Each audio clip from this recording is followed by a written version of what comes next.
సాధనకు స్వాగతం. సాధన మనకు ఎన్నో విషయాలు నేర్చుకునేలా చేస్తూ, ఆ విషయాలలో మనకు చేయవలసినటువంటి సాధన ఎలా మనల్ని ముందుకు నడిపిస్తుంది అనేటటువంటి విషయంలో మనకి నిరంతరం ఉపయోగపడేలా మన సాధన, ఈ సాధనలో మనం చెప్పుకునేటటువంటి విషయాలు మనకి ఉపకరించాలని మనం ఎన్నో విషయాలు తెలుసుకుంటూ అలా ముందుకు వెళ్తూ ఉన్నాం.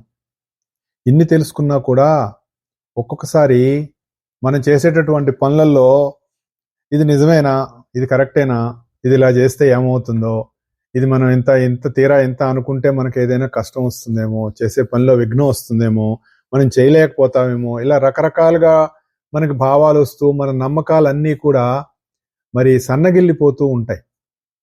ఎందుకంటే మన నమ్మకం అనేటటువంటిది మనకి ఏర్పడేటటువంటి ఫలితాల కారణంగా మనకి నమ్మకం ఎప్పుడైతే ఏర్పడుతూ ఉంటుందో, ఆ నమ్మకం ఎప్పుడైతే మనం అనుకున్నట్టుగా అవ్వకపోతే మనకి దాంట్లో మనకి నిరాశ వచ్చేస్తుంది. ఇంత చేసినా ఏం ఉపయోగం అని అనిపిస్తూ ఉంటుంది. అది సహజం. ఇవాళ ఏదో నేను ఒక విషయం వింటూ ఉంటే అందులో ఒక ఆయన గారు, చాలా పెద్ద ఆయన ఎలా 10-15 సంవత్సరాలు ఎంతో గాయత్రి ఉపాసన చేసేట, ఎంతో పూజ నిష్ఠగా గాయత్రి మంత్ర సాధన చేసేట. ఆయన చేసిన తర్వాత ఆయన ఎంతకీ ఏమీ ఎక్కడి నుంచి ఆయన మరి అమ్మవారి దర్శనం కానీ, లేదంటే స్పర్శనం కానీ, వినపట్టం కానీ ఇలాంటిది ఏది ఆయనకి జరగల. ఒకరోజు ఆయనకి విపరీతమైన నిరాశ వచ్చేసింది. అమ్మవారితోటి కూర్చొని అలా మాట్లాడేట ఆయన. అమ్మా, ఇన్ని సంవత్సరాలు ఇంత సాధన చేశాను, నేను నిన్నే నమ్ముకొని ఉన్నాను, మరి కనీసం నువ్వు నాకు కనపడను కూడా కనపడలేదు. మరి మన గ్రంథాల్లో కానీ మన పెద్దల వాళ్ళ అనుభూతుల్లో ఎంతో చెప్పారు మనకి, ఇంత సాధన చేస్తే నీకు ఇలా తప్పకుండా అమ్మవారి దర్శనం అవుతుంది అని చెప్పారు అని చెప్పేసి ఆయన విపరీతంగా అమ్మవారి మీద ఒక రకమైనటువంటి కోపం వచ్చిందట. ఇష్టం వచ్చినట్టు అమ్మవారిని ఒక రకంగా తిట్టేసేట ఆయన. తిట్టేసి తెల్లవారేపాటికి నాకు గనక రేపటికి కనపడకపోతే రేపు మా ఇంటి పక్కన ఉన్న బావిలో దూకి చచ్చిపోతా అని అన్నట్ట. అయితే ఆ రాత్రి ఆయనకి అవతార్ బాబా గారు కనపడ్డారని, అలా ఆయనకి జరిగినటువంటి సంఘటన ఆయన చెప్పాడు. నేను ఎందుకు చెప్తున్నానంటే, ఈ విషయం ఎందుకు చెప్పానంటే, మనం చేస్తున్నటువంటి సాధనలో ఎన్ని సంవత్సరాలు సాధన చేసినా కూడా, ఎన్ని సంవత్సరాలు మనం అనుకున్నట్లుగా మనం ఓకే జారిపోతున్నాం, పైకి లేస్తున్నాం, నడుస్తున్నాం, మళ్ళీ జారిపోతున్నాం, లేస్తున్నాం, నడుస్తున్నాం, జారిపోతున్నటువంటి ప్యాంటునో మరి ఇంకొకటో పైజమానో గట్టిగా పైకి లాక్కున్నట్లుగా మన ప్రయత్నం మనకు వెళ్తూ ఉన్నా కూడా లాభం లేదు. మరి లేదంటే మనం అనుకున్నట్టు సుఖం మరి ఇదే కదా. మనం ఏం చేసినా మనం దేనికి చేస్తామంటే మన ఫలితం సుఖం. మనకు చెప్పిన శాస్త్రాలన్నింటిలో కూడా పుత్ర పౌత్ర ధనం ధాన్యం లాభం అని చెప్పుకుంటూ వస్తారు. ఇదేంటి సార్, పుత్రులు పౌత్రులు ధనం ధాన్యం ఇవన్నీ చెప్తారు అంటే, ధాన్యం అంటే నువ్వు తినటానికి సరిపడా నీకు ఉండటం, ధనం అంటే నీ జీవితానికి కావలసింది ఉండటం. అలా కాకుండా అగ్నిర్ధనం వాయుర్ధనం అన్న చక్కగా గాలి పీల్చగలగటం కూడా ధనమే, నువ్వు తిన్నది అరగటం కూడా ధనమే. ఇవన్నీ మనం గుర్తుపెట్టుకోవాలి. కాబట్టి అది జరుగుతూనే ఉంది కదా. అది గుర్తుపెట్టుకోకుండా మనం ఏదో లాటరీ టికెట్ కొన్నాం, దానికి రాలేదు, ఆఖరికి ఆ టికెట్ కూడా అమ్మవారు రోజు కనపడేటట్టుగా ఫోటో దగ్గరగానే పెట్టానండి అని అన్నాడు ఒక ఆయన. అలా పెట్టి కొన్ని రోజుల తర్వాత ఆయన వెలిగించి అగరత్తి దాని మీద పడి ఒక నెంబర్ పోయిందిట. తీరా లాటరీ వస్తే ఆ నెంబర్ ఏదో తెలియక ఆయన లాటరీ రాలేదుట. ఇలా మనం కొన్ని వింటుంటే చాలా ఫన్నీగా అనిపిస్తుంది. అంటే మనం చేసేటటువంటి ప్రార్థన, యేసుక్రీస్తు ఏం చెప్పాడంటే, నిదర్శనం లేకుండా ఎవరైతే నమ్ముతారో వాళ్ళు దైవానుగ్రహానికి పాత్రులు అని చెప్పాట యేసుక్రీస్తు. మనకు భగవద్గీతలు ఏం చెప్పాడండి, నీ పని నువ్వు చెయ్యి, కర్మణ్యేవాధికారస్తే. అది ఎక్కడ చెప్పలేదండి, ఏ వాంగ్మయంలో లేదు. అత్యద్భుతమైనటువంటి మణిపూస లాంటిది. It's a diamond. నీ పని నువ్వు చేసుకుంటూ ప్రశాంతంగా దాని నుంచి ఏమొస్తుంది అన్నది ఆశించకుండా నువ్వు నీ కర్తవ్యాన్ని నువ్వు నిర్వర్తించుకుంటూ యజ్ఞార్థం నువ్వు 10 మందికి ఉపయోగపడే పని, కుటుంబం, జీవితం అంతా వెళ్ళిపోతూ ఉంటుంది అని చెప్పాడు. అయితే ఎప్పుడైతే ఇది రావాలి అంటే మనకి మరి ఏమిటి సార్, ఎలా వస్తుంది ఇదంతా, ఈ నమ్మకం ఎలా వస్తుంది, ఈ విశ్వాసం ఎలా కలుగుతుంది? నమ్మకం అంటే నీకు ఒక రిజల్ట్ కావాలి, చెప్పుకున్నాం కదా మనం. విశ్వాసం అంటే దానికి సంబంధం లేదు, అది నీలో ఏర్పడేటటువంటి తల్లి బిడ్డకి ఉన్నటువంటి ఒక సంబంధం, దైవానికి భక్తుడికి ఉండే సంబంధం. ఇది జరుగుతుందా జరగదా అండి, నాకు ఇష్టం అండి, మా గురువుగారు అనేవారు ఎప్పుడు, నచ్చటం కావాలా ఈ దైవం. ఆ దైవం నచ్చినప్పుడు దానిని ఎవడు వదిలిపెట్టలేరు. ఒక అమ్మాయికి ఒక అబ్బాయి నచ్చాడు అనుకోండి, వాళ్ళిద్దరి మధ్య ప్రేమ పుట్టింది అనుకోండి, ఫినిష్, అంతే. అది పోదు. నిజమైన ప్రేమ అనేటటువంటిది ఎప్పటికీ ఒకసారి పుడితే పోదు. సో అలాగే దాన్ని మనం ఎందుకు చెప్తున్నాం అంటే, మనం చేస్తున్నటువంటి సాధనలో ఒక్కొక్కసారి మనకి కష్టం నష్టం రావచ్చు, మరి అనుకున్నట్లుగా చేయలేకపోవచ్చు. అయినా కూడా అచంచలమైనటువంటి విశ్వాసంతో, భక్తితో, శ్రద్ధతో మనం చేసుకుంటూ ముందుకు పోతూ ఉండటమే. అందులో ఉన్నటువంటి అంతర్యామి తత్వాన్ని మనం ఎప్పుడూ కూడా మరవకూడదు అన్నది మనం గుర్తుపెట్టుకోవాలి. మామూలుగా మనం ఏం చేస్తుంటాం అంటే, అంతర్యామిని మర్చిపోయి అనేక రకాలైనటువంటి పనులు మనం చేస్తూ ఉంటాం. మామూలుగా ఒక చిన్న ఎగ్జాంపుల్ చెప్తారు. మరి రేగడి మట్టితోటి 2 కుండలు చేశారనుకోండి, మనం ఏం చేస్తాం? ఓహో, ఈ కుండ పెద్దది, ఈ కుండ చిన్నది, ఆ కుండకి మరి దాని మీద డిజైన్ ఉంది, దీని మీద డిజైన్ లేదు అని రకరకాలుగా కుండలకి మనం రకరకాలైనటువంటి పేర్లు పెట్టుకొని భేదం చూస్తామే గాని, ఈ రెండిట్లో ఉన్నది మట్టే అనేటటువంటి దాన్ని మనం మర్చిపోతాం. ఎప్పుడైతే మనం మర్చిపోతామో మనకి రకరకాలైనటువంటి భేదాలు అనేటటువంటిది పుడతాయి. ఈ మట్టి, ఇది మట్టేనండి, ఈ మట్టితో ఏర్పడినటువంటివే కుండలు అనేటటువంటి దాన్ని మరవకుండా, అంటే దానిలో ఉన్నటువంటి అంతర్యామిని నువ్వు మర్చిపోకుండా నువ్వు ఉన్నప్పుడు నీకు అది కుండ పెద్దది కావచ్చు, చిన్నది కావచ్చు, దాని మీద ఎన్నైనా రకరకాల డిజైన్లు ఉండొచ్చు, కానీ అది నీకు ఎలా ఉపయోగపడుతుంది అనే దాన్ని ఆధారంగానే నువ్వు నీ జీవితం కొనసాగిస్తావు. అలాగే ఈ అంతర్యామి అయినటువంటి తత్వాన్ని నువ్వు మర్చిపోకుండా ఎన్ని శాస్త్రాలు నువ్వు చదువుకున్నా కూడా అందులో ఉన్నటువంటి ఆ శాస్త్ర రహస్యాలు మనకు బోధపడతాయి అనేటటువంటిది మనకు పెద్దలు ఇచ్చినటువంటి విషయం. లేకపోతే ఏమవుతుంది? నా కుండ బాగుంది, నీ కుండ బాగాలేదు. అందుకే కదా మతద్వేషాలన్నీ వచ్చినాయి మనకి. ఆఖరికి మనం అనుకునేటటువంటి అద్వైతము, ద్వైతము, మరి ఇలాంటివన్నీ కూడా క్రైస్తవ మతం అనండి, హిందూ మతం అనండి, ఇస్లాం మతం అనండి, మరి దాంట్లో ఉన్నటువంటి కొన్ని వందల లక్షల కోట్ల తెగలు ఉన్నాయి. అవి తెగట్లేదు ఇంతవరకు, కానీ మనం ఇంకొకటి తలకాయ తెగొట్టాలని చూస్తూ ఉంటాం. అది అజ్ఞానం కాకపోతే ఏంటి? ఎందుకంటే మనం అంతర్యామిని మర్చిపోయాం. ఎప్పుడైతే అంతర్యామిని మర్చిపోయామో మనం బయట ప్రపంచంలోకి వ్యాపించి నీ ఆలోచనే కరెక్ట్. మతం అంటే ఏం లేదు, గుర్తుపెట్టుకోండి. ఒక విషయం చెప్తాను. ప్రపంచం అంతా నిండి ఉన్నటువంటిది ఒకటే ఒకటి ధర్మం. ఆ ధర్మం ప్రకారం ఎవరైతే జీవితం నడుపుతూ ఉంటారో వాళ్ళకి ఆనందం అనేటటువంటిది అలవోకగా వచ్చేస్తుంది. అంటే బై డిఫాల్ట్ వాడు హ్యాపీగా ఉంటాడు.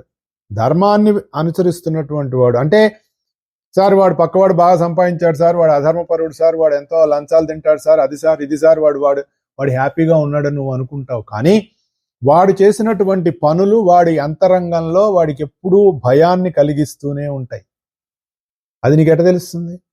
వాడు ఏదో కారు కొనుక్కున్నాడు, చూసాము హ్యాపీగా, బాగుంది కారు కొనుక్కుంటే, వాడు కారులో వెళ్తూ ఉంటే ఇంట్లో ఉన్నవాళ్ళు మనకి ఇచ్చి, ఎందుకు నీది ఓ బతికైనా, ఓ కారు కొనలేకపోయావు, ఆవిడ నగలు పెట్టుకుంది, పొరుగింటి పుల్ల కూర, ఏదో పాట కూడా ఉంది కదండి మనకి, అదేదో సినిమాలో, ఆవిడ పెట్టుకున్న నగలు చూసి వీటితోటే పోతుంది. కానీ ధర్మంగా ఉన్నవాడికి ధైర్యం ఉంటుంది, ఆనందం ఉంటుంది, స్వేచ్ఛ ఉంటుంది, నీతి ఉంటుంది, నిజాయితీ ఉంటుంది. అలాంటి వాడితోటి దైవం ఎప్పుడు ఉంటాడన్నదే మనకి ఎన్నో రకాలుగా. కష్టాలు రాకుండా ఎవరికి ఉంటాయండి? కష్టాలు ప్రతివాడికి వస్తాయి. భూమి మీద పుట్టిన ప్రతివాడికి కష్టం ఉంటుంది. కృష్ణుడు కష్టపడలేదా? రాముడికి కష్టాలు రాలేదా? అంతకంటే గొప్పవాళ్ళమా మనం? యేసుక్రీస్తు అనుకుందాం, ఆయన కష్టపడలేదా? ఆయన సిలువ వేశారుగా, కాళ్ళు చేతులకు మేకులు కొట్టేశారుగా. ఎవరు చేశారు? మనుషులే కదా. అంటే దైవం అనేటటువంటి తత్వం మనిషిగా దిగి వచ్చినప్పుడు రాళ్ళేసి కొడతాం మనం, అది మన తెలివి. అటువంటి స్థితిలో ఎందుకుంటున్నాం అంటే అంతర్యామిని మనం దర్శనం చేయటల్లా. కాబట్టి ఏం చేయాలి? దైవం అంతటా ఉన్నాడు అనేటటువంటి భావం ఉన్నప్పుడు అంతటా ఉన్న దైవంగానే చూస్తూ ఉండాలి. అంటే నువ్వు ఎవరైనా ఏదైనా మాట చెప్తుంటే వాడు చెప్తున్న మాట వినటం కంటే ముందు అక్కడి నుంచి వస్తున్నటువంటి శబ్దము దైవం అనేటటువంటి భావన, అంతర్యామి. ఎవరికి సేవ చేస్తున్నా కూడా దైవానికే, అంతర్యామికే చేస్తున్నానని మనం గుర్తుపెట్టుకోవాలి. ఏమండి, దైవం అంటే కనపడుతున్నట్టు జగత్తంతా వ్యాపించి ఉన్నాడండి, ఎక్కడో ఉంటాడని మన పెద్దవాళ్ళు ప్రతిదానికి ఆకాశంలోకి వేళ్లు చూపించడం, అంతా పైవాడు పైవాడు పైవాడు అని అంటూ ఉంటారండి.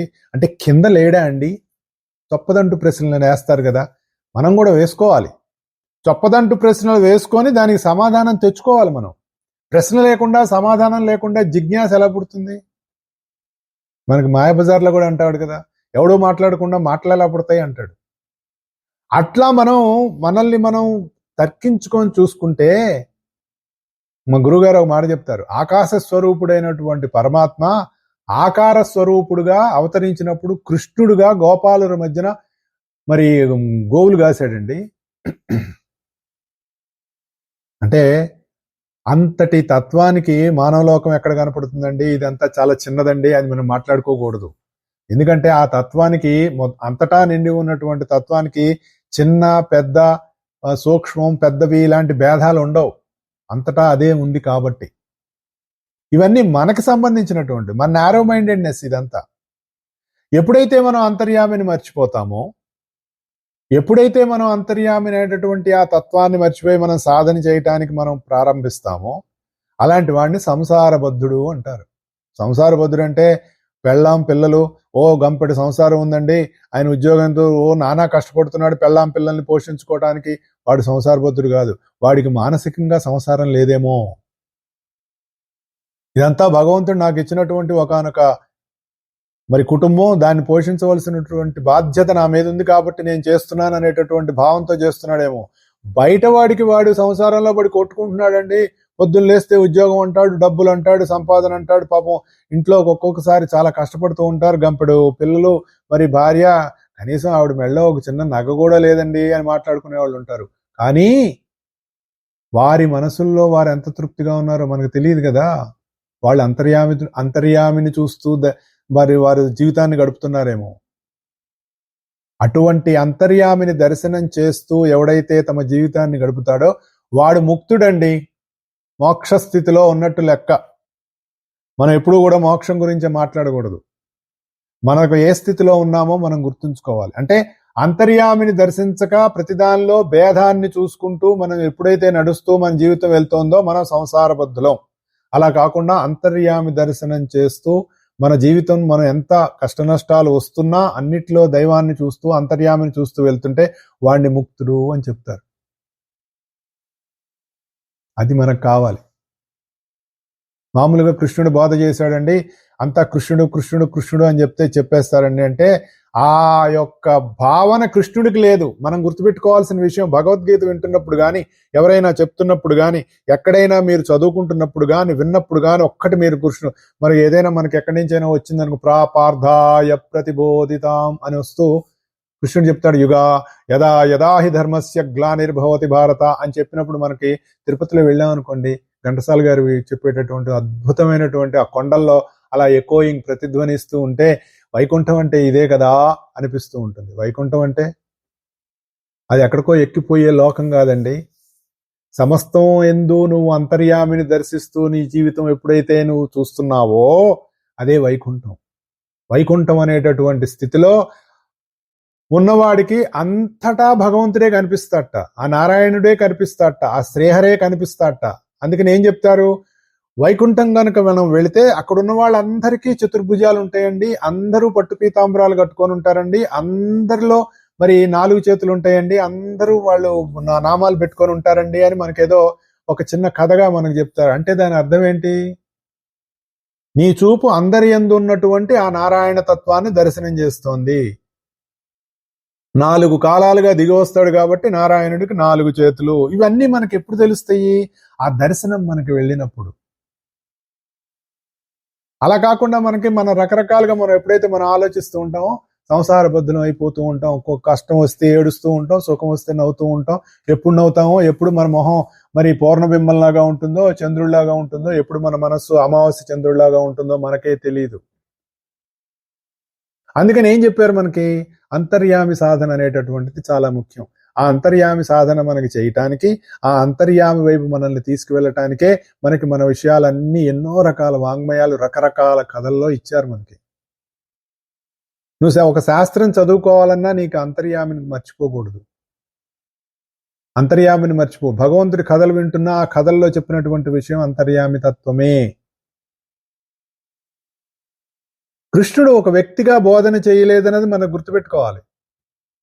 నేనంటే అంతర్యామిగా మాట్లాడాడు ఆయన. మరి ఎలా మాట్లాడాలి?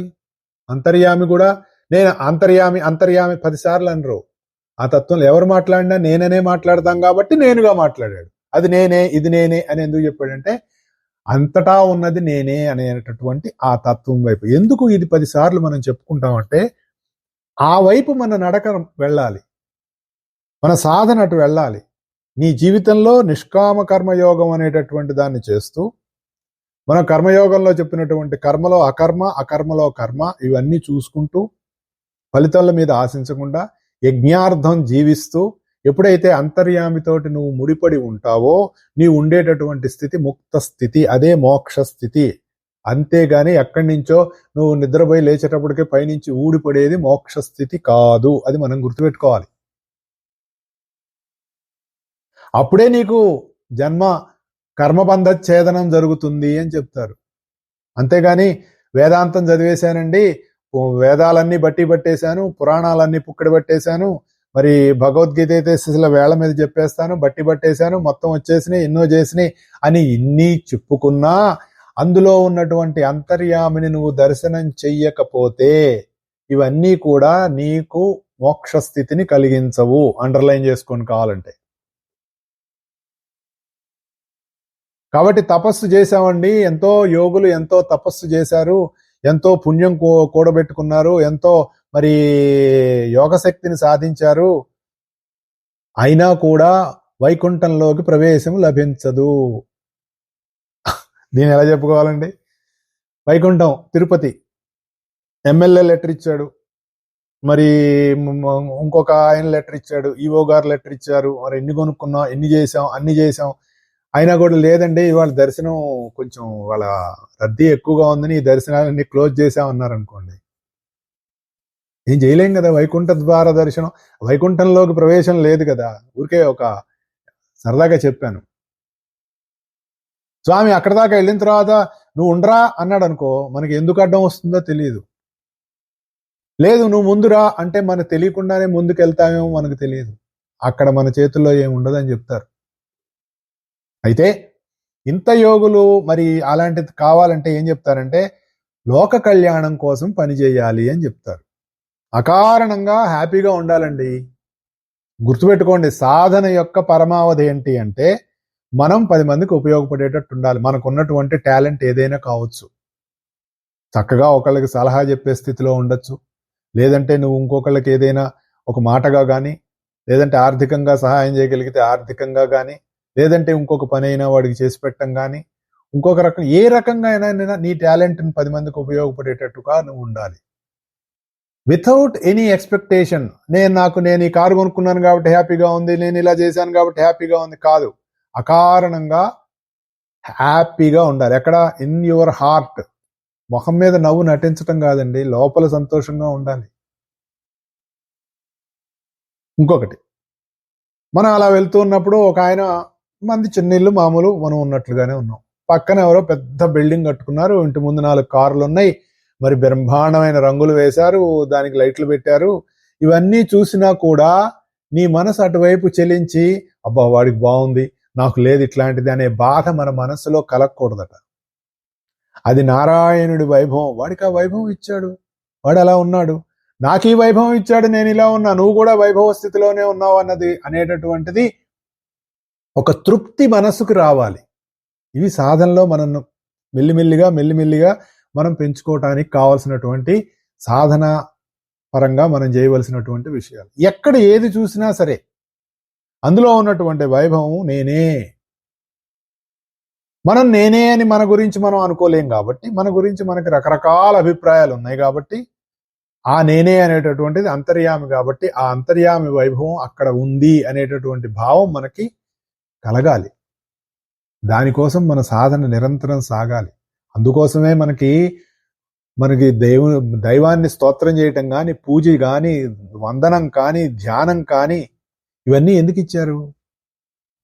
దైవాన్ని ఎందుకు చూడమన్నారు? దేవాలయానికి వెళ్ళి దేవాలయం అనేటటువంటి దాని దగ్గర నుంచి దేహంలో ఉన్నటువంటి దేహమే దేవాలయంగా చూడటం అనేటటువంటి స్థితికి వెళ్ళాలి. ఇతరుల్లో ఉన్నటువంటి సద్గుణాలని ప్రశంసించేటటువంటి చక్కటి బుద్ధి, సద్బుద్ధి కలగాలి సాధనలో మనకి. వాడెవడో ఆయన చాలా మంచివారండి అని అంటంగానే మనకి మన లోపల జలసీ వచ్చేసింది అనుకోండి, మీరు నిన్న మాట్లాడారు కానీ ఆయన మాట్లాడింది చాలా బాగుందండి అనంగానే మనకి జలసీ వచ్చింది అనుకోండి, ఇవి పోవాలి. నిజమేనండి, ఆయన చెప్పింది చాలా బాగుంది అనేటటువంటి ఒక చక్కటి సద్గుణం మనలో పెరగాలి.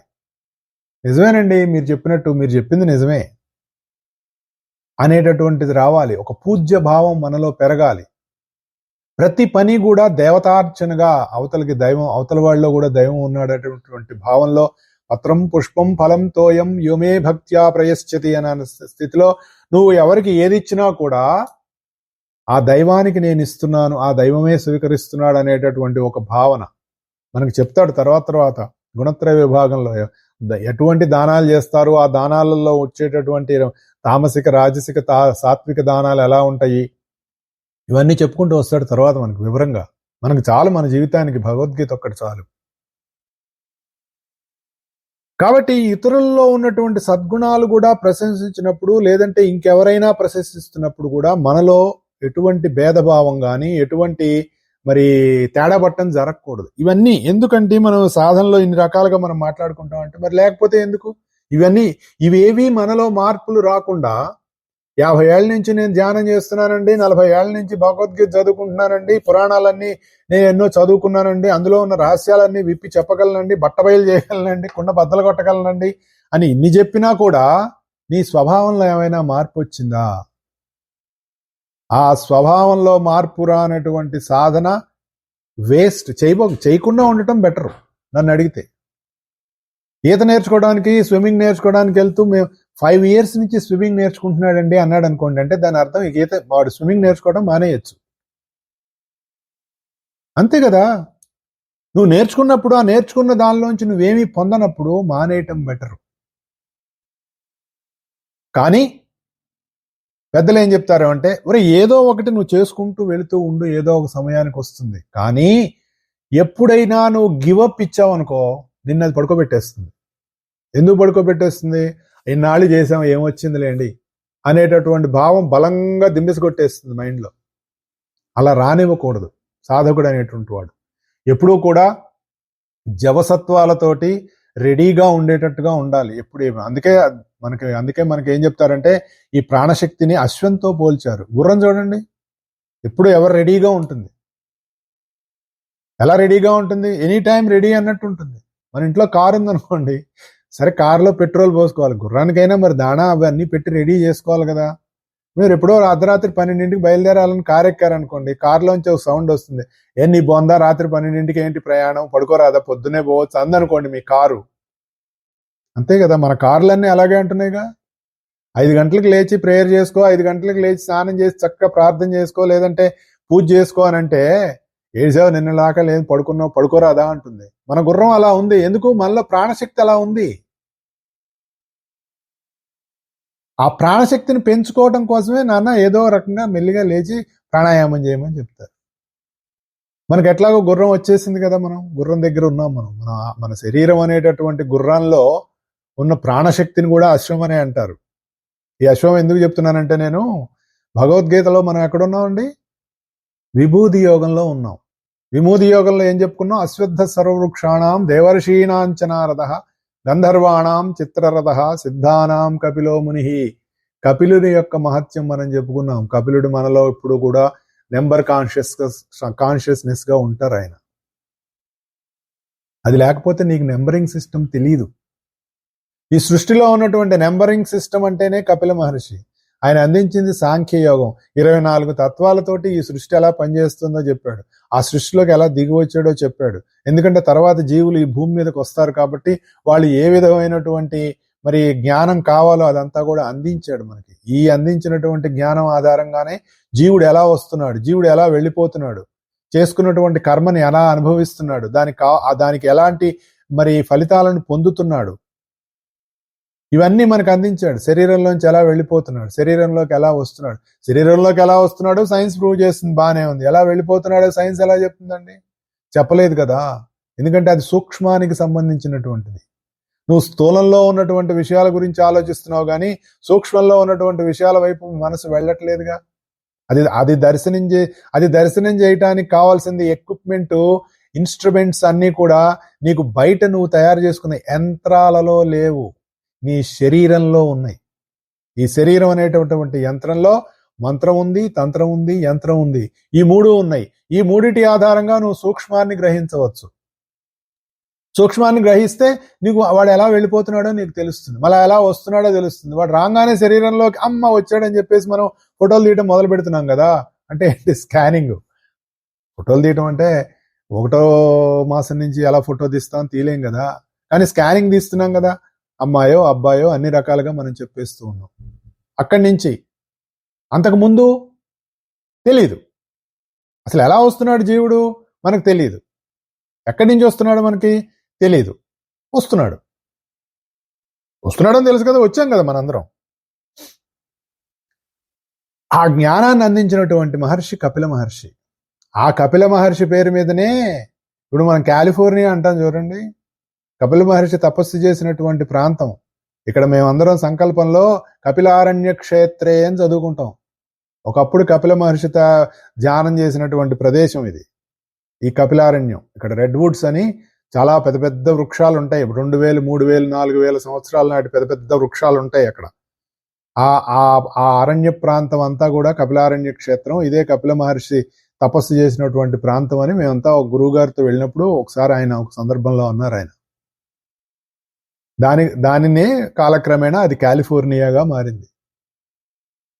అది వేరే విషయం. మనకి ఇదేం చెప్తున్నా అంటే, నేను కపిలముని అంటే ఈ సృష్టికి కావాల్సినటువంటి, తర్వాత మానవ జాతికి కావాల్సినటువంటి సమస్తమైనటువంటి జ్ఞానాన్ని అందించినటువంటి కపిలుణ్ణి నేనే అనేటటువంటి విషయాన్ని అందించిన తర్వాత, ఉచ్చైశ్రవసమశ్వానాం విద్ధి మాం అమృతోద్భవం ఐరావతం గజేంద్రాణం నరాణాంచ నరాధిపం అనేటటువంటి విషయాన్ని మనకి అందిస్తున్నాడు. ఎలా మనం భగవంతుడు అనేటటువంటి ఈ అంతర్యామి తత్వాన్ని సృష్టిలో దర్శనం చేయవచ్చు అనేటటువంటి విషయాన్ని అందిస్తూ, ఉచ్చైశ్రవసం అశ్వానాం. అశ్వం అంటే గుర్రం అండి. ఉచ్చైశ్రవసం చెవులు ఇట్లా నెక్కబొడుచుకొని ఉంటాయట. ఉత్తమ జాతికి చెందినటువంటి, అసలు గుర్రాలకి సాధారణంగా చెవులు నెక్కబొడుచుకొని ఉంటాయి. అది కూడా ఇంకా మరీ ఉత్తమ జాతి అయింది అనుకోండి, ఇంకా ఎక్కువ నెక్కబొడుచుకొని ఉంటాయి. అసలు ఏమాత్రం చాలా స్టిఫ్గా ఉంటాయట. ఉత్తమ జాతి అశ్వాలు నిద్ర కూడా పోవటండి, ఎవర్ అలర్ట్గా ఉంటాయట ఉత్తమ జాతి అశ్వాలు. అంటే ఎప్పుడైతే మనలో ప్రాణశక్తి అనేటటువంటిది మంచి అలర్ట్గా ఉందో, అంటే అదే జవసత్వాలు అంటారు, మంచి అలర్ట్గా ఉందనుకోండి, మనం ఎంత గాఢ నిద్రపోతున్నా కూడా ఎవరైనా పిలవంగానే టక్కన మెలకు వచ్చేస్తుంది. ఆ మెలకు ఎలా వస్తుంది? పర్ఫెక్ట్గా వస్తుంది. లేవంగానే ఒక రకమైనటువంటి ఆందోళనతో లేవటం ఉండదు. బా గుండెదడు వచ్చేసింది, ఏమిటా అరుపు, ఏమిటా పిలుపు అని అరవటం ఉండదు. పర్ఫెక్ట్గా నిద్రలేస్తాడు. అంటే వాడిలో అశ్వశక్తి, ప్రాణశక్తి అంత పర్ఫెక్ట్గా ఉన్నదే అని అర్థం. ఎలా లేస్తున్నామో మనం ఆలోచించుకోవాలి. గదిలో చప్పుడైంది అనుకోండి, గుండె బద్దలైపోయింది, హార్ట్ బీట్ తగ్గటానికి 1/2 గంట పట్టింది అంటే మన ప్రాణశక్తి సరిగా లేదు అని అర్థం మనకి. అశ్వపూర్వాం రథమధ్యాం హస్తినాద ప్రబోధినీం అని చెప్తుంది అమ్మవారి గురించి. ఎందుకు చెప్తారు? రథమధ్యాం, రథం అంటే ఈ శరీరమే రథం, మధ్యలో ఉంటుందిట ఆవిడ. అశ్వపూర్వాం, ప్రాణశక్తి కంటే ముందు నుంచి ఉందిట, పూర్వాం కదా. ఈ శరీరంలో ప్రాణం అనేటటువంటిది పుట్టక ముందు నుంచి కూడా ఆవిడ ఉందిటండి. హస్తినాద ప్రబోధిని, ఏనుగుల ఘీంకారంతో ఆవిడ మేల్కొంటుందిట. అంటే కుండలిని శక్తికి సంబంధించినటువంటిది. ఇందులో ఎన్నో రహస్యాలు ఉంటాయి, మనం లోపలికి వెళ్ళిన కొద్దీ మనకు తెలుస్తూ ఉంటాయి. ఉత్తమ జాతికి చెందినటువంటి అశ్వానికి శబ్దగ్రహణ శక్తి ఎక్కువగా ఉంటుందట, నిద్రాస్థితి అనేటటువంటి ఉండదట. అయితే ఈ స్థితిలో ఏంటి అంటే వినికిడి శక్తి చాలా అద్భుతంగా ఉండాలి. అంటే గ్రహణ శక్తి, విన్నది గ్రహించే శక్తి. ఏదో వినటం వేరు కదా, మైండ్ ఎటో పెట్టి ఎటో విన్నాం అనుకోండి, మళ్ళీ 10 నిమిషాల తర్వాత ఏం చెప్పానంటే బుర్రగొక్కోవాల్సి వస్తుంది. కాబట్టి ఈ గ్రహించి దాన్ని వినగలిగి గ్రహించగలిగేటటువంటి శక్తి అశ్వశక్తి, అది చెప్తారు. ఈ అశ్వానికే మామూలుగా ఏంటంటే సృష్టి ఏర్పడక ముందు, అహోరాత్రులు అనేటటువంటి స్థితి ఏర్పడక ముందు వినత కద్రువ అనేటటువంటి ఇద్దరు మరి గుర్రం కనపడిందని, ఆ గుర్రాన్ని ఒక ఆవిడ తెల్లగా ఉందని, ఒక ఆవిడ నల్లగా ఉందని, దానివల్ల మరి తీరా చూస్తేనేమో తెల్లగా ఉందని వినతకు దాస్యం, కద్రువుకి మరి సర్పాలు, గరుత్మంతుడి జననం, కర్దమ ప్రజాపతి, ఆ కథ వేరుగా ఉంటుంది. అంటే అహోరాత్రులు అనేటటువంటి దాన్ని పుట్టిన దానికి సంబంధించినటువంటి వేదంలో చెప్పినటువంటి ఒకానొక కథ. ఆ అశ్వం, ఈ అశ్వం ఎప్పుడు పుట్టిందండి? ఈ అశ్వం మనం చెప్పుకున్నాం. ఎప్పుడు? అమృత మథనంలో పుట్టింది ఇది. అందుకని ఏం చెప్పాడు ఇక్కడ? ఉచ్చైశ్రవసం అశ్వానాం విద్ధి మాం అమృతోద్భవం. అశ్వాలలో నేను ఉచ్చైశ్రవం అనేటటువంటి అశ్వాన్ని తెలుసుకో, అది అమృత మదనంలో పుట్టింది, అమృతోద్భవంలో పుట్టింది, అమృతానికంటే ముందు పుట్టింది. అమృత మదనం అంటే ఏమిటని చెప్పిన మనం అనుకున్నాం, మనం చేసేటటువంటి సాధనలో ఈ ఉచ్చైశ్రవం అనేటటువంటిది నాదానికి, ఆకాశ గుణానికి సంబంధించినటువంటిది. శబ్దాన్ని వినే గుణం ఇచ్చేటటువంటిది ఈ ఉచ్చైశ్రవం. అంటే ఉచ్చరించకుండా శబ్దం ఎలా పుడుతుంది? ఏదైనా రెండు వస్తువులు కొడితే శబ్దం పుడుతుంది. కాకుండా ఇలాంటి ఏ రెండు వస్తువులతోటి కలయిక లేకుండా పుట్టేటటువంటి శబ్దం ఒకటి ఉంటుంది, దాన్ని అనాహత శబ్దం అంటారు. అంటే మన సాధనలు అలా ముందుకు వెళ్తూ ఉంటే మనలో కలిగేటటువంటి ఒకానొక గుణం, ఒకానొక స్థితి ఏంటంటే ఆకాశ గుణంలో, ఆకాశ తత్వంలో నుంచి ఎటువంటి శబ్దాలకి ఎటువంటి రెండు వస్తువులకి సంబంధం లేకుండా వచ్చేటటువంటి శబ్దాన్ని వినగలిగేటటువంటి శక్తి, దాన్ని ఆకాశవాణి అంటారు. అలాంటి వినగలిగేటటువంటి శక్తి మనకు వస్తుంది. చెవులు పైకుంటాయి అంటే ఏంటంటే అదొక సింబాలిజం, అంటే బాగా వినగలిగేటటువంటి శక్తి. మనకు గణేశుడికి, వినాయకుడికి కూడా పెద్ద పెద్ద చెవులు చెప్తారంటే వినికిడి శక్తి ఎక్కువ ఉండాలి. బాగా వినటం అనేటటువంటిది కనుక మనం అలవాటు చేసుకుంటే, అభ్యాసం చేసుకుంటే, అప్పుడు మనం దాన్ని బాగా విని గ్రహించి ఆకలింపు చేసుకున్న తర్వాత దానికి ఎటువంటి మనం సమాధానం చెప్పాలి అన్నది తెలుస్తుంది, సగం విని సగం చెప్పకుండా. అది ఈ అమృత మదనానికి సంబంధించిన కథే ఇంకొకటి కూడా చెప్తూ ఉంటారు మనకి. ఎలా చేశారండి అమృత మదనం? పాల సముద్రంలో చేశారు. మందరం అనే పర్వతాన్ని తెచ్చి వాసుకి అనేటటువంటి సర్పాన్ని, అవన్నీ కూడా వస్తాయి తర్వాత మనకి. ఇక్కడ చెప్పేటటువంటి కొన్ని విభూతుల్లో అవన్నీ వస్తాయి. ఇక్కడ ఉచ్చైశ్రవసం అనేటటువంటి అశ్వం గురించి చెప్పాడు, ఐరావతం అనేటటువంటి గజేంద్రాణం అని చెప్పాడు, తర్వాత ధేనునామస్మి కామధుక్ అంటాడు ఆయన. తర్వాత మరి సర్పాణామస్మి వాసుకి అని చెప్తాడు. ఇక్కడ చెప్పుకుంటూ వస్తాడు అవన్నీ. సర్పాలంటే ఏంటి, నాగులంటే ఏమిటి, ఇవన్నీ చెప్పుకుంటూ వస్తాడు. ఇందులోనే ఈ విభూతి యోగంలోనే ఇవన్నీ వస్తాయి. ఒక్కొక్క దానికి ఒక్కొక్క సింబాలిజం ఉంది. అంటే ఆకాశంలో శబ్దస్పర్శ రూపరసగంధాలు అనేటటువంటి తన్మాత్రలు, మరి వాటికి సంబంధించినటువంటి పంచభూతాలు, జీవుల యొక్క ఇంద్రియ శక్తులు అన్ని నీళ్లలో ఉప్పు చక్కెర కలిగిపోతే ఎట్లా ఉంటాయో అలా ఉండిపోయినాయట. వాటిని బయటికి తీయాలి కదా, జీవులు ఏర్పడాలి, శరీరాలు ఏర్పడాలంటే దానికోసం చేసినటువంటిదే అమృత మథనం అనేటటువంటిది మరొక సింబాలిజం చెప్తారు. ఇలా చేయటానికి కావాల్సినటువంటి ఒక కేంద్రం ఏర్పడాలి. ఒక సెంటర్ లేకుండా సర్కంఫరెన్స్ ఎలా వస్తుంది? రాదు కదా. దాన్ని మందరం అని చెప్తారు. టైం ప్రిన్సిపల్ ఏదైతే ఉందో దాన్ని వాసుగ్గా తీసుకొచ్చి ఫస్ట్ ఏం పుట్టింది, తర్వాత శబ్దగుణం అనేటటువంటిది వచ్చింది. ఆకాశం, ఆకాశాద్వాయు, ఇవన్నీ చెప్తారు. దీనికి సంబంధించినటువంటిదే మనకి ఈ అశ్వం అనేటటువంటిది అశ్వశక్తి. ఇది మనలో ప్రాణశక్తిగా ఉంటుంది. ఈ ప్రాణశక్తికి సంబంధించినటువంటిదే, దాన్ని బట్టే మనం ఎంత అలర్ట్గా ఉన్నాం, యాక్టివ్గా ఉన్నాం, మనం ఏదైనా వినేటప్పుడు మనం మరి అలర్ట్గా ఉన్నామా, కాన్సన్ట్రేట్ చేస్తున్నామా, విన్నది అర్థమవుతోందా, ఆ అర్థమైంది మనకు పూర్తిగా ఆకలింపైందా, తిరిగి మళ్ళీ దాన్ని రీప్రొడ్యూస్ చేయడానికి కావాల్సినటువంటి శక్తి మనలో ఉందా, ఇవన్నీ కూడా మనలో ఉన్న ప్రాణశక్తి మీద ఆధారపడి ఉంటాయి. అటువంటి ప్రాణశక్తిని, గ్రహణ శక్తిని అశ్వం అంటారు వేదంలో. సరే, ఇప్పుడు మనం ఇన్ని మాట్లాడుకుంటున్నాం. మాట్లాడిన తర్వాత ఈ సౌండ్ అంతా ఏమైపోతుందండి? ఎప్పుడన్నా మనం ఆలోచించామా? ఇన్ని రకాలు కొట్టుకుంటున్నాం, తిట్టుకుంటున్నాం, మరి దేవుడు దైవం అంటున్నాం, పురాణాలు చదువుకుంటున్నాం, ప్రవచనాలు చెప్పుకుంటున్నాం, ఇన్ని రకాలుగా మాట్లాడుకుంటున్నాం. కానీ మరి ఏమైపోతుంది మనం మాట్లాడుకున్న మాటలన్నీ? ఎక్కడికి వెళ్తుంది? మామూలుగా వాక్ 4 విధాలుగా ఉంటుందండి. పరాపశ్యంతి, మధ్యమ, వైఖరి అంటాం. వైఖరి స్థితిలోనే మనం మాట్లాడినటువంటి భావం భాషగా, మాటగా బయటకు వస్తుంది కదా. తర్వాత ఏమవుతుంది? ఈ మాట్లాడేసినటువంటి శబ్దం ఏమైపోతుంది? మనం ఎప్పుడైనా ఆలోచించామా? అది మళ్ళీ ఎక్కడికి వెళ్తుంది? ఆకాశంలోకి వెళ్ళిపోతుంది. ఆకాశంలోంచి వచ్చినటువంటి శబ్దం తిరిగి మళ్ళీ ఆకాశంలోకి వెళ్ళిపోతుంది. ఆకాశంలో ఉన్నటువంటి శబ్ద గుణాన్ని అనాహత శబ్దం అంటారు. అది మనలోకి వచ్చి తిరిగి మళ్ళీ మనలోంచి ఎప్పుడైతే బయటకు వెళ్తుందో దాన్ని ఆహత శబ్దం అంటారట. అంటే ఈ పేర్లు మనం గుర్తుపెట్టుకోవాల్సిన పని లేదు, ఊరికే మనకి ఇందులో వాడినటువంటి దాన్ని చెప్తున్నాను అనమాట. కాబట్టి ఈ అనాహతమైనటువంటి శబ్దం ఆకాశ గుణం నుంచి ఏదైతే వస్తుందో అది అమృత స్వరూపం, దానికి అంతం లేదు, అది అయిపోవటం అనేటటువంటిది ఉండదు. ఏమంటే ఇవి ఇన్ని 56 అక్షరాలే కదా, ప్రపంచంలో పోని మనం తెలుగు వాళ్ళమే అనుకుందాం, తెలుగులో 56 అక్షరాలు ఉన్నాయి. ఇన్ని కోట్ల మంది తెలుగు వాళ్ళు మాట్లాడుతున్న అక్షరాలు అయిపోయినాయండి? అయిపోవాలి కదా.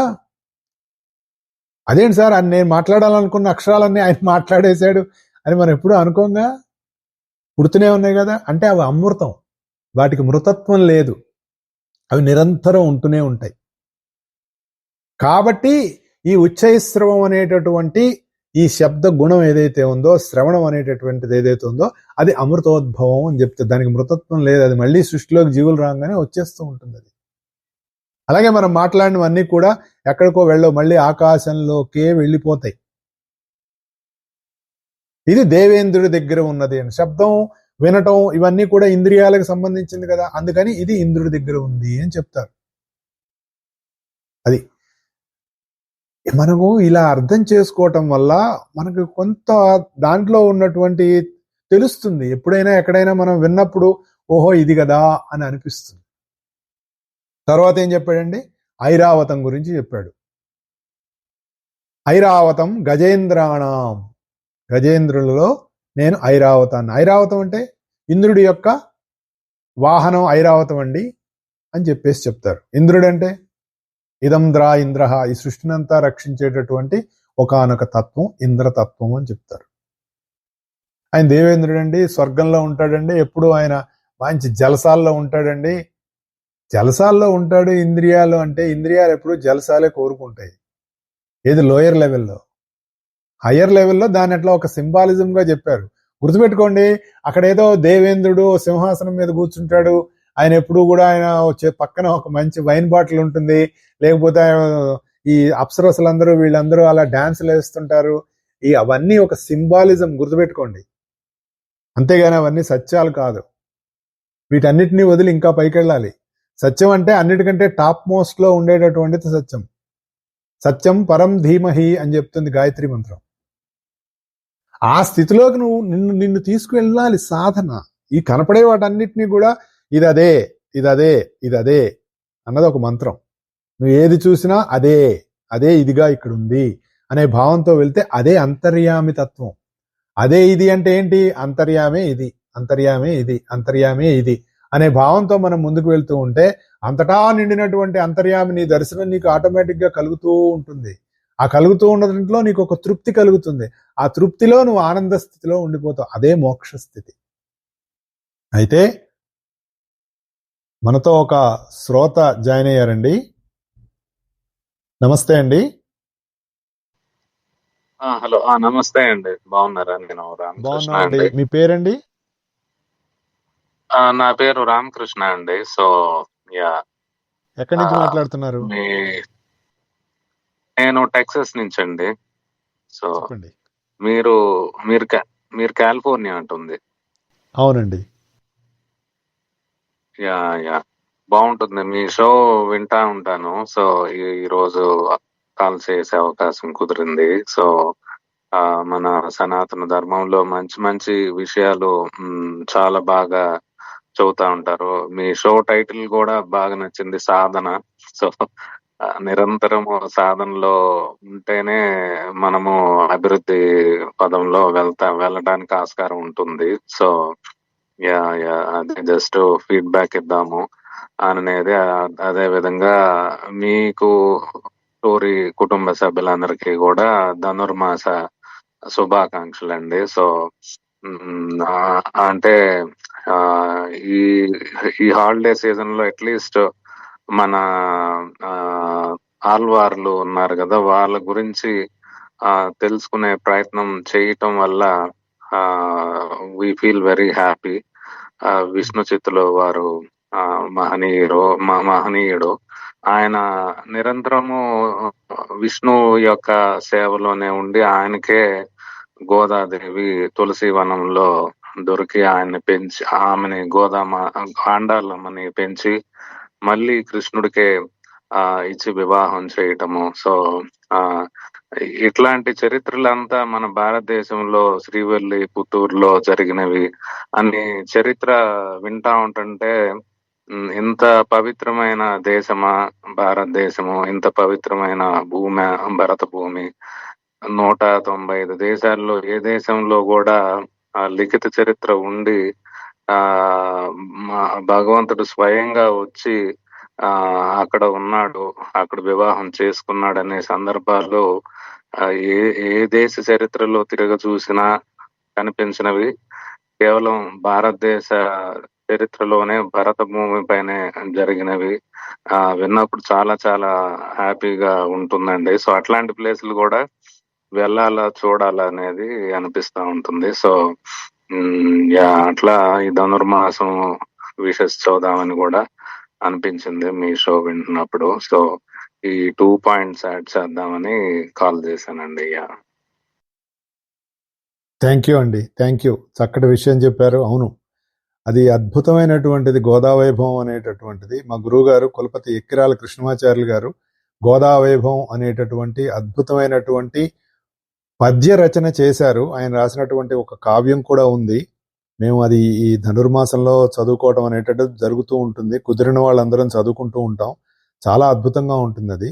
అలాగే మీరు ఇచ్చినటువంటి ఫీడ్బ్యాక్ కూడా చాలా ధన్యవాదాలండి. అది అది మా గురువు గారి అనుగ్రహం.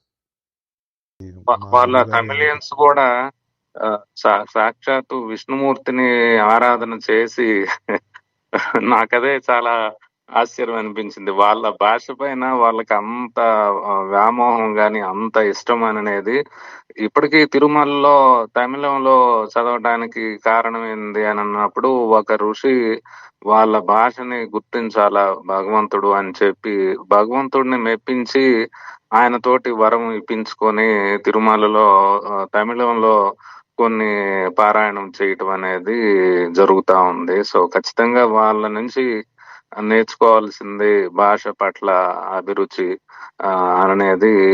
అంటే హింసాత్మకమైన మనస్థితి నుంచి ప్రసన్నమైన మనస్థితి మన భాష పైన ఇంట్రెస్ట్ ఉన్న వాళ్ళకి కలుగుతా ఉంటుందండి. సో దీంట్లో ఉన్న మాధుర్యం అయితే ఇదే.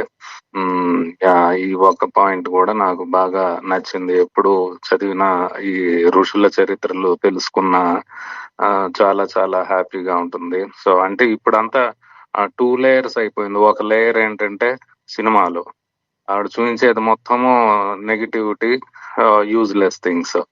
ఆ ఫిల్టర్స్ నుంచి బయటకు వచ్చేసి మన యాక్చువల్ ఎసెన్స్ డివైన్ ట్రెడిషనల్ లో టైం స్పెండ్ చేసే మైండ్ సెట్ అనేది డెవలప్ చేసుకుంటే definitely it will be very very very happy అనేది అనిపిస్తా ఉంటుందండి. ఎనీహో థ్యాంక్ యూ అండి, మీ షో వింటా ఉంటాను. థ్యాంక్ యూ అండి, థ్యాంక్ యూ సో మచ్ అండి. చాలా మంచి విషయం చెప్పారు. అది నిజమే. మనం హింసాత్మకం నుంచి హంసాత్మకులుగా మారాలి. మనం హంస అనేటటువంటిది మనలో ఉన్నటువంటి, ఇందాక చెప్పినటువంటి ప్రాణశక్తి కూడా హంస అని చెప్తారు, శ్వాస హంస అని చెప్తారు. చాలా బాగుంది, మంచి విషయం చెప్పారండి. ధన్యవాదాలు రామకృష్ణ గారు. కాబట్టి ఐరావతం అనేటటువంటిది మేఘాలలో మెరుపు వలె కనిపించి పిడుగు వలె శబ్దం చేసేటటువంటి శక్తి ఏదైతే ఉంటారో దాన్ని ఐరావతము అని చెప్తారు. ఈ ఐరావతం కారణంగానే మామూలుగా మనకి నల్లటి మేఘాలు ఎప్పుడైతే అసుర శక్తులల్లే మనలో కదులుతూ, అంటే మనకు కనపడుతున్నటువంటి ఆ మేఘాల్ని ఛేదించి వర్షం రూపంలో మనకి ఉరువులు మెరుపులు ఏర్పడి వర్షం కురవడం అనేటటువంటి దాన్ని ఇంద్రుడు అధిష్ఠించినటువంటి ఐరావతంగా మనకు చెప్తారు. అది ఐరావతం. అలాగే నీళ్ళల్లో అగ్ని ఉందని వేదాలు చెప్పినాయి అని చెప్తారు. నీళ్ళల్లో అగ్ని ఉండటం ఏంటండి? ఆ అగ్ని విద్యుత్, మన జల విద్యుత్ అని మనం తీసుకుంటున్నాం కదా. ఆ జల విద్యుత్ కారణమైనటువంటి శక్తి ఎక్కడుంది? నీటి ద్వారా ఏర్పడుతోంది. ఆ నీటి ద్వారా ఆ మ్యాగ్నెట్ అది ఆ టర్బైన్ తిరగటం, దాని నుంచి మనకి ఎలక్ట్రిసిటీ పుడుతుంది. మరి అది నీటి నుంచి, మరి వీరబ్రహ్మం గారు నీటి నుంచి మనం దీపాలు వెలిగిస్తాము అని అంటే ఎలా కుదురుతుంది అనుకుంటే, ఇదే కదా మనకి చూస్తూనే ఉన్నాం వాటన్నిటిని కూడా. మనకి ఈ అగ్నిని మనం ఉపయోగించుకుంటున్నాం. అంటే జలాల స్థితిలో ఉన్నటువంటి ఒక రకమైనటువంటి అగ్ని, మేఘ స్థితిలో ఉన్నటువంటి దాంట్లో, మేఘాల్లో ఉన్నటువంటి నీళ్ళల్లో ఉన్నటువంటి మరొక రకమైనటువంటి అగ్ని, రెండు రకాల అగ్నులు ఉన్నాయి. మరి ఒక పిడుగు పడింది అనుకోండి, అందులో ఎంతటి విద్యుత్ శక్తి ఉంటుంది? అది కాస్త విద్యుత్ శక్తి. అసలు మేఘాలు, వర్షాలు వీటన్నిటికీ కారణమైనటువంటి ఆ తత్వం ఏదైతే ఉందో దాన్ని ఇంద్రతత్వం అంటారు. అందుకనే ఇంద్రుడు వాటికి అధిపతి అని చెప్పేసి చెప్తారు. వీటి కారణంగానే మనకి అసలు ఇంకొకటి కూడా చెప్తారు, అసలు వర్షం అనేటటువంటిది లేకపోతే జీవులు భూమి మీద పుట్టరని చెప్తారు. జీవులు పుట్టడానికి కావలసినటువంటి, ఈ జీవులు దిగిరావడానికి సంబంధించినటువంటి కథ కూడా వర్ష రూపంలోనే జరుగుతూ ఉంటుంది. ఇప్పుడు మామూలుగా మనకి ఓ పెద్దలో ఒక సాంప్రదాయంలో ఎలా ఉంటుందంటే, నేను విన్న సాంప్రదాయం, కొత్తగా పెళ్ళైనటువంటి దంపతులకి అన్నం వండిన తర్వాత ఆ అన్నం పైన ఫస్ట్ పై లేయర్ ఉంటుంది చూసారా, దాన్ని మగవాడికి పెడతారట, పురుషుడికి. ఒక ఆవిడ చెప్పారు, ఇప్పుడు అలా పెట్టాలి. నాకు మా అమ్మమ్మ గారు అనుకుంటా, నాకు గుర్తులేదు, మా అమ్మమ్మ గారే చెప్పుంటారు. ఎందుకు పెడతారటంటే, ఆ జీవుడు అనేటటువంటి వాడు వర్ష రూపంలో భూమికి చేరి దాని నుంచి ధాన్యంలోకి వచ్చి, ధాన్యం నుంచి మనం ఆ జీవుడు తిన్న ధాన్యం నుంచి ఆ పురుషుడిలోకి ప్రవేశిస్తాడు. చూడండి దానిలో ఎంత సైన్స్ ఉందో వెనకాల. అది కూడా నువ్వు అన్నం వండినప్పుడు అది సెంటర్లో, అది ఒక సెంటర్ పాయింట్ లో అది సెంట్రలైజ్ అవుతుందట, అక్కడ కేంద్రీకృతం అవుతుంది. కాబట్టి పై లేయర్ లో ముందు ఫస్ట్ వాళ్ళకి పెట్టడం అనేటటువంటిది, ఆ పురుషుడి ద్వారా ఆ జీవుడు స్త్రీలోకి ప్రవేశించి తర్వాత దేహం కట్టుకోవటం అనేటటువంటి తత్వం. ఇటువంటివి ఒకానొక సందర్భంలో అందరికీ తెలిసినటువంటి విషయాలు. It is a scientific reasons కూడా ఉంటాయి. ఇది ఎందుకు చెప్తున్నానంటే, జీవులు తిరిగి రావడం, తిరిగి వెళ్ళడం అనేటటువంటి దారిలో ఈ వర్షం అనేటటువంటిది కూడా ఒక ముఖ్యమైనటువంటి ప్రాధాన్యత ఏర్పరిచి ఉన్నది. దానికి ఇంద్రుడు, ఇంద్రియాలు కారణం కాబట్టి మేఘాధిపతి, ఆ మేఘం రూపంలో జీవులు రావటం, మళ్ళీ కింద నుంచి పైకి వెళ్ళటం, ఈ అగ్నే దానికి కారణం. మరి ఈ అగ్ని కారణంగానే నీళ్లు ఆవిరయ్యి పైకి వెళ్ళి మేఘాలయ్యి, తిరిగి మళ్ళీ మేఘాల్లో ఉన్నటువంటి విద్యుత్ కారణంగా అవి ఛార్జ్ అయ్యి మళ్ళీ తిరిగి కిందకి వచ్చిన తర్వాత మళ్ళీ జీవులకు కావాల్సినటువంటి ఆహారాలు పండించుకోవటానికి, మనకి సముద్రంలో ఉన్నటువంటి ఉప్పు నీరు మనకి తాగటానికి అనుగుణంగా మారటానికి కావలసినటువంటి ఈ సైకిల్ ఉంది చూసారా, దీని అంతటికీ కారణమైనటువంటిది మనకి మేఘాలు, దాని అధిపతి ఇంద్రుడు, మరి ఐరావతం, అందులో ఉన్నటువంటి ఈ శక్తి ఏదైతే ఉందో వీటన్నిటికీ కారణం అది నేనే అని చెప్తున్నాడు. ఇది ఈ మేఘాల్లో ఉన్నటువంటి విద్యుత్ శక్తిని ఐరావతం అంటారు.